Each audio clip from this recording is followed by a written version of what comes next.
gallon, but instead I pay $3.29. $6.40, $3.29. That's insane. And it only cost me $37.25 to fill up. The freaking V8, $37.25.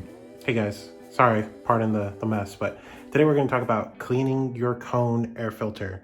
So if you don't know me, I am Robert, and I drive a 2020 Mustang GT.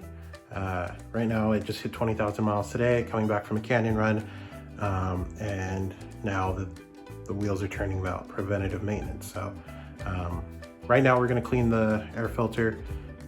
I do it around every 5,000 miles, and then probably later on we'll undertake the task of like changing spark plugs and a few other things. So but yeah, let's dive in.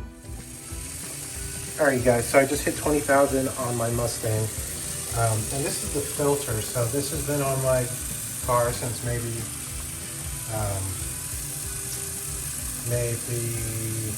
2,000 miles, maybe 1,500 miles, maybe even sooner, maybe like the first mod I got, but besides cutting the pipes off, I don't even remember. Anyway, so this is the filter, and I usually clean it every 5,000 miles. So here's an example of like what accumulates. See some stuff. So I'm going to show you like some time lapse essentially of the water, and like what goes on with the water. Some manufacturers say not to do this, but you know, sometimes you gotta do what you gotta do. So give this some time, and then I'll show you guys what it looks like in a bit. All right guys, so here's an example of what it looks like after renting it for a bit. It hasn't even been like maybe 5 minutes since the last clip. So you guys can see how much stuff accumulates in the filter. So I'm going to keep on digging. We're going to keep seeing stuff come out. Keep in mind, it's only about 5,000 miles. You can still see that there's some stuff in there, so we'll keep digging.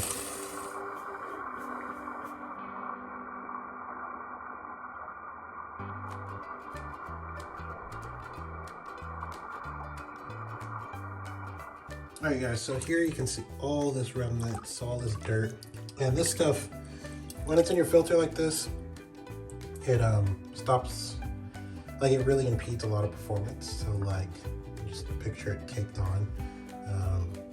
Some people will say that like this isn't enough to hinder it, but I don't know. I just feel better with this stuff not on it. I feel like the car breathes a little bit better, but that just might be my paranoid self. So like, cone filters, some cars have cone filters. If you're just like an average Joe, then you might have just a drop-in filter. But if you are thinking about getting a cone filter, a lot of times you can wash the cone filter like the one I'm doing here. K&N just recommends, well, they say in your instructions to put it through water and then to put that oil stuff on it, but I like just putting it through water because specifically this one, because I've heard that those oil that you use to spray on the cone filter can mess with the MAF sensor, so I'm not really about that life. So the next step is, I don't know if you guys can see it, it looks pretty clean, I don't see anything.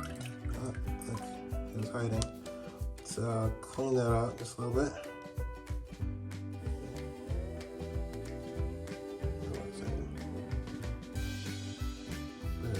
So we'll keep cleaning, but for the most part, like all this stuff came off, and this is just a good idea to do over 5,000 miles. So this is only 5,000 miles I did this.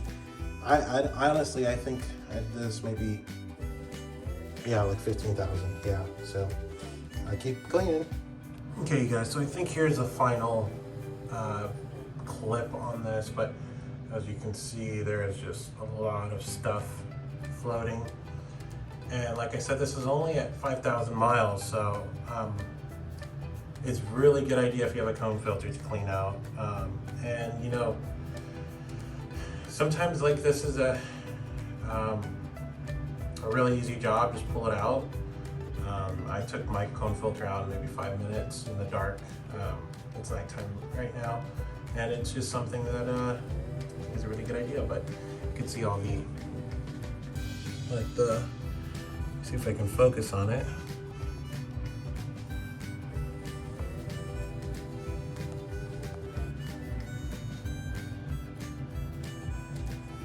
think I can focus on it. Oh, you can see the buggies.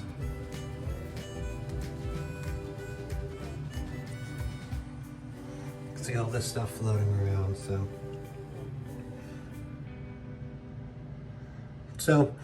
I'm going to put this, catch as much big stuff, and then let the rest go down. And then I'll clean I got some magic stuff for this. But it really is just a testament of like how much crap your air filter, because all this stuff would essentially be in your engine. So I'm really big on keeping it clean, keeping the engine clean. And just another thing to think about is like I do my oil changes every 3,000 miles because I'm running ethanol. It's a little harder on the engine oil. I'm getting ready to change out my spark plugs at 20,000 miles. It's kind of paranoid preventative maintenance, but I feel like this one is a must do because like just how much stuff is floating. So, alrighty guys.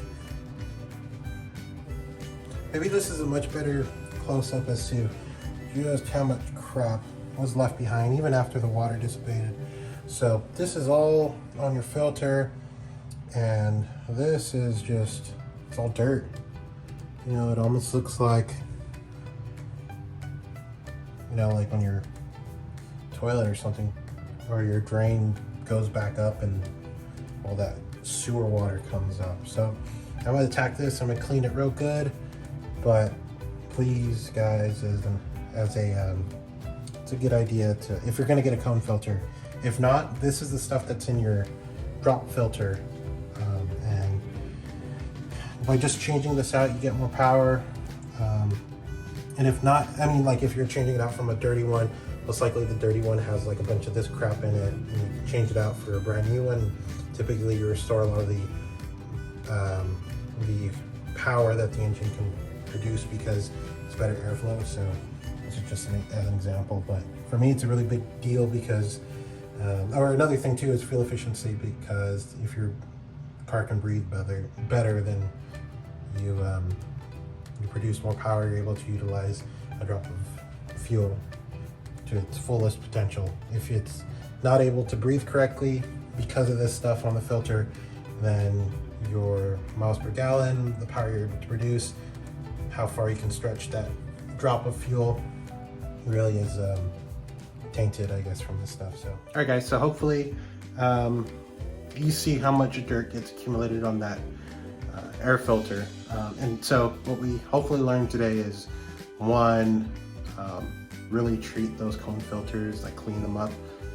I mean, I'm kind of OCD, so maybe I'm every 5,000 miles, but maybe you could do it like every 7,000, 10,000 miles. I don't know, whatever y'all do. Next thing we learned is if you have a cone filter, clean it out. If you have a drop-in filter that's not like a K&N, so it's not like a rewashable one, then replace it.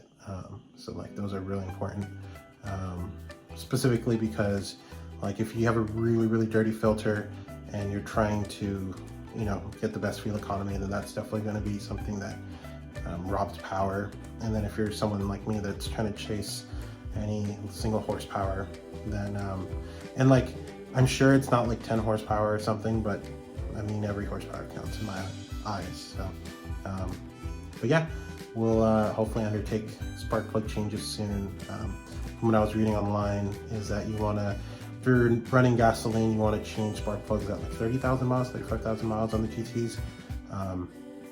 But I'm doing it because I'm running E85. You want to do it at 20,000 miles, so it's like the next step. So alrighty guys,